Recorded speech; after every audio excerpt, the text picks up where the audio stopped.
Marcus Johnson, an entrepreneur in his early 40s, radiated success. His tailored suit screamed wealth, but his skin color seemed to blind some people's eyes, judging him unfairly.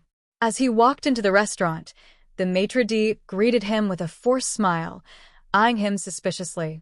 "Do you have a reservation, sir?" the maitre d' asked, his tone laced with doubt. Marcus, unfazed by the treatment, smiled, used to this kind of behavior. "Yes, under Johnson." Reluctantly, the maitre d' led him to a table tucked away in the far corner, far from the restaurant's bustling center. As Marcus settled in, he noticed the waiter, a young man named Ethan, approaching.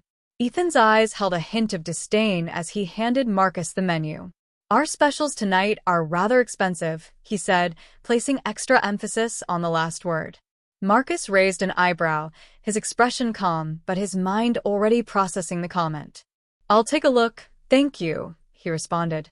While Marcus browsed the menu, Ethan lingered nearby, muttering to a colleague, "Bet he's just here to impress someone.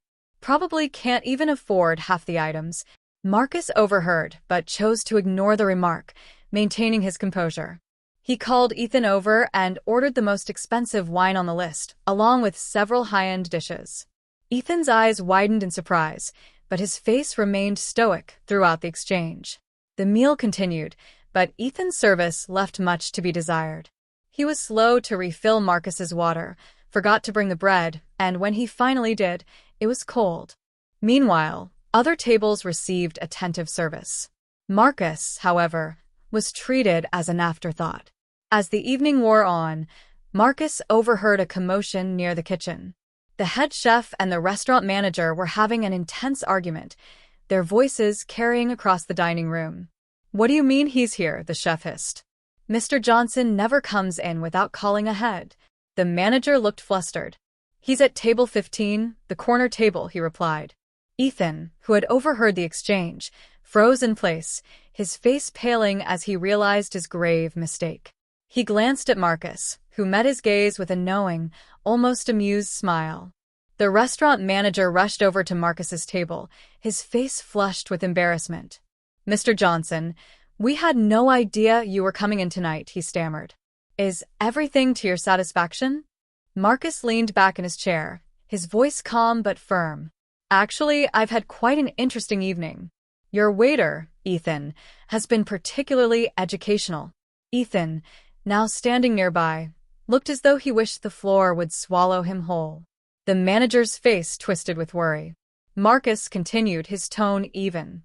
"I've had first-hand experience of how some of your staff treat customers they deem unworthy. It's been quite enlightening." The manager, now visibly distressed, stammered, "Mr. Johnson, I assure you, this is not how we operate. We value all our customers equally."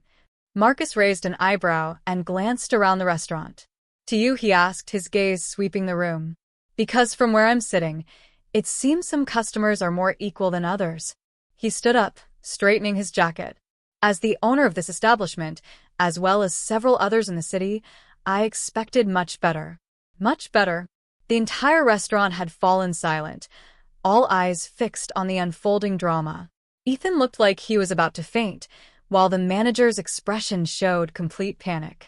Marcus turned toward Ethan, his voice softer now, almost paternal. "Young man, I hope this serves as a lesson. The color of someone's skin doesn't define their character or the size of their wallet. Treat everyone with respect, regardless of what you assume about them." Ethan, barely able to whisper, stammered, "I'm so sorry, sir. I don't know what to say." Marcus nodded, his expression kind but firm. "Sometimes saying nothing and learning is the best course of action. I expect to see significant changes in how this restaurant operates, starting tonight," Marcus said, before turning to leave. He paused at the door. "Oh, and Ethan, the meal was excellent despite the service. Perhaps next time, you'll remember that every customer deserves your best, regardless of your preconceptions." As Marcus exited, leaving behind a stunned silence, whispers began circulating among the other diners. Some lowered their heads in shame, recognizing their own biases, while others nodded in approval, admiring how Marcus had handled the situation. The manager, still in shock, turned to Ethan. "We have a lot of work to do, starting with your training. Mr. Johnson is right. This isn't just about you. It's about all of us and the culture we've allowed to develop here." As the night drew to a close, the incident became a hot topic among the staff and regular customers. It served as a wake-up call, a reminder that appearances can be deceiving and that true class isn't defined by how much money you have, but by how you treat others. In the days that followed, the restaurant underwent a transformation. New training programs were implemented, focusing on inclusivity and unbiased service. Ethan, humbled by the experience, became an advocate for change, sharing his story with new hires as a cautionary tale. And Marcus? He continued to visit his restaurants unannounced, always watching, always teaching. He made sure that the lesson learned that night was never forgotten. After all, a truly luxurious experience isn't just about the food or ambience. It's about dignity, respect, and treating every person who walks through the door as if they own the place.